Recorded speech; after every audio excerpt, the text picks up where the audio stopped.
Hey, what's going on, guys? It's Matt back here with another video. Today we're talking about this right here, potentially Fujifilm's most beloved lens, the 16mm f1.4. I've owned this lens for probably about a year now, I bought it just trying to understand the hype behind it. I got a good deal on it. These go for like $1,000 brand new. I got it for, I think, $600-ish used.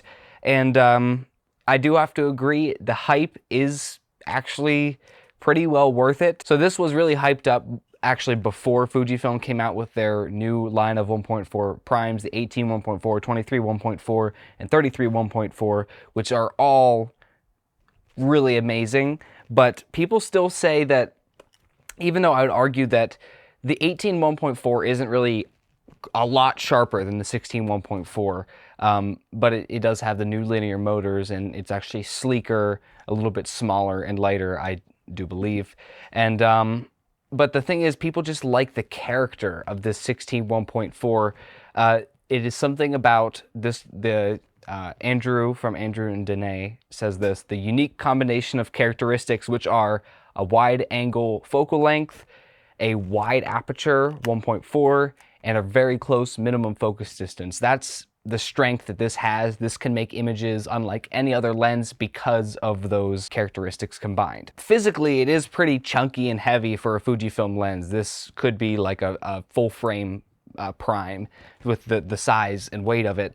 And especially because I like these square lens hoods. It actually does add quite a bit of bulk to this. But when I bought it, it didn't have the plastic lens hood, and I don't really like the Fujifilm plastic lens hoods. I also, my two favorite lenses are the 16 1.4 and the 33 1.4, which I have square lens hoods for both. So it's just a lot better than the plastic lens hoods and the plastic lens caps. It's just, I don't know, I enjoy this a lot more. Other than that, it is a little heavy, chunky, like I said. It's maybe just slightly lighter than the Viltrox 85mm 1.8, which is the biggest autofocus lens I have for my Fujifilm cameras.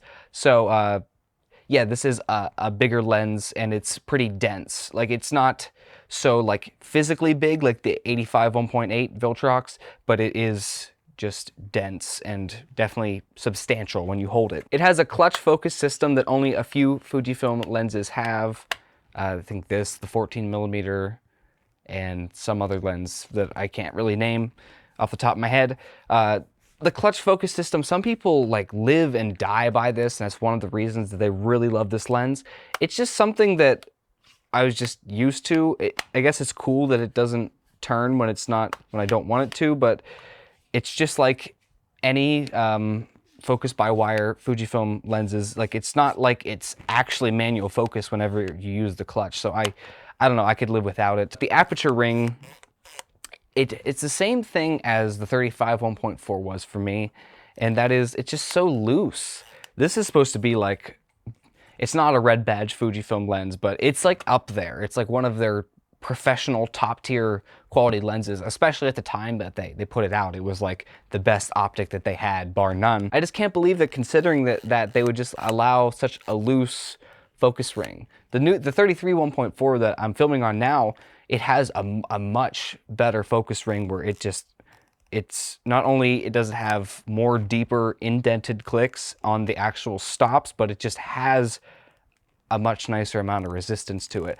But at the same time, I've heard people say they have a 33 1.4 and it has a super loose aperture ring. And I also, one time, just for maybe a couple minutes, tried the 18mm 1.4, and its aperture ring was just loose like this. So I think there's just a quality control variance in aperture ring clickiness for Fujifilm, which isn't the worst thing in the world, but I would appreciate if all of my lenses had the same kind of clicks as the 33 1.4. The only other notable physical thing about this lens is that it is weather sealed. It has a gasket here at the back. You can be more relaxed if there's a light sprinkle or something and you still want to take photos. So on to image quality, and that's where this thing shines. That's why I put up with it being kind of chunky and heavy compared to some of my other lenses, because just like the new 1.4 primes, this is insanely sharp at 1.4. In fact, out-resolving the X-Trans 4 sensor that is in my X-T3s. So 1.4 is great.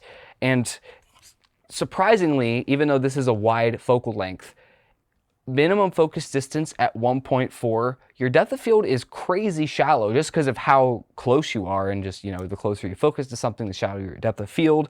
And even the 16mm at 1.4 minimum focus distance, your depth of field is just razor thin. It isn't the same character to the bokeh and out of focus elements as there would be for a longer focal length lens, but you can get a really interesting perspective. The bokeh on this actually is, as you would kind of expect, and just you can't really avoid with a wider angle lens. It is like a little bit jittery, and it has a certain look and characteristic to it. It's not buttery smooth like a portrait lens is going to be, because it's designed to render the backgrounds like that. It's just, you can't expect a wide angle lens to do that. But I don't hate the bokeh, and I love the images out of this lens. To be honest, I don't really use the 1.4 other than in low light situations, because I don't really see the point in trying to get a 1.4 aperture out of a lens like this. I mean, you get a little bit of separation for your subject, but especially if they're not very close to you, the 1.4 on a wide angle lens like this, it just makes the out of focus elements, it's not out of focus enough, but it just looks bad. I don't know how else to describe it. So unless you're up close on your object, but not too close, because then your depth of field becomes too shallow. But I think it's just more of a light gathering thing, at least in how I use it, because even at f5.6, f8, at the minimum focus distance you can get with this, your depth of field, like your background's still going to have some blur in it, just inherently from how close you are to your subject. So you don't need to make it so only the smallest portion of your subject is actually in focus by putting it at 1.4. That's just how I think. It is a difficult focal length. That's something that a lot of people bring up with this lens. Some people buy it and they just end up selling it because they just can't get used to the focal length that it has. I kind of knew what I was getting into because I had the 18-55 kit lens from Fujifilm. That was my first lens I bought just because I thought that was the smartest first decision. And I knew that 18 was pretty close to 16, so I was like, do I really need the 16? It's not that much different. Then I can, convince myself because the 1.4 and all the hype around the lens. And I do have to admit, the first couple times I used this, I was like, did I make a mistake? It's so hard to make images that look good with this lens.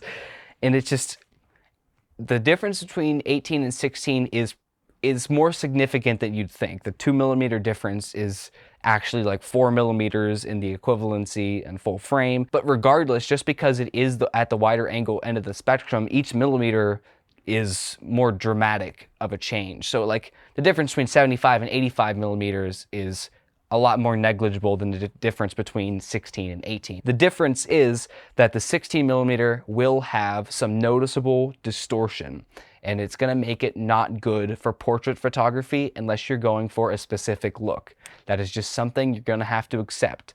If you want to take wide-angle portraits, an 18mm, either the f2 or the 1.4, is going to be a lot better for you. The 16mm is going to elongate features. It's going to make noses seem longer. It's going to make facial features seem more spread apart. It's going to be generally not as attractive for your subject. So if you're doing a portrait shoot and the point of the shoot is to make your subject look as good as possible, then this isn't the go-to lens. But if the point of the shoot is to get that specific kind of look that you can get, or if you just keep in mind that your subject needs to be an appropriate distance from you when you're using this lens, then you can make some really good portrait images with it. The problem is that to fill the frame with your subject, as you would with, say, the 56mm 1.2 or 33mm 1.4, you have to get a lot closer with this lens, and just because of the perspective that it has, that's gonna be not flattering for your subject. So just be prepared, if you're gonna take portraits with it, to include a lot of the surrounding environment, because that's just the nature of this focal length. If you're trying to use it the other way, you're trying to make it be something it's not. It shines for landscapes and just a more stylized walk-around focal length, because it's not wide enough to do real estate photography. I recently realized that. It's not wide enough to be used inside of a car, so it's not like an ultra-wide angle lens, but it's not quite a standard lens. Like, I would consider the 18mm would even be like a standard lens. I think the 23, 33, and 18, they're all just variations of a standard lens, some of them with a little bit more spice on either end. But the 16mm is, I would not say a standard lens. It's just different enough, just wide enough from the 18 that it's just in its own category, but it's not ultra wide. So that it's something you need to consider, like, if this is going to fit into your kit, where is it going to fit in? Because if you're a landscape photographer who wants just the widest angle lens to get the most of the landscape in, first of all, shoot landscapes with more varied focal lengths. Just don't always shoot wide. It's not going to always look great.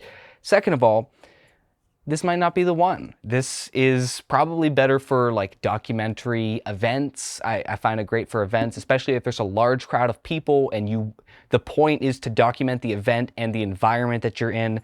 It shines for that, but not great for taking pictures of people, especially one person or even like two people, unless you have a lot of environment. Once you get used to the focal length and you figure out what it can be used for and what kind of shots you can get with it, you start to really appreciate. And I bring this lens with me every single time I have a live music shoot so I can get pictures of the crowd and the venue. And one thing I did forget to mention is that it doesn't have very much chromatic aberration. It's not free of chromatic aberration, don't get me wrong, but at 1.4, considering this focal length, it's pretty amazing the amount of chromatic aberration that's actually there, because I shoot raw and I don't have any corrections on this. Whatever chromatic aberration is there, see how many times I can say that, is easily fixable. Overall, this is one of my favorite lenses. I do have to admit, I have thought about getting the 18mm 1.4.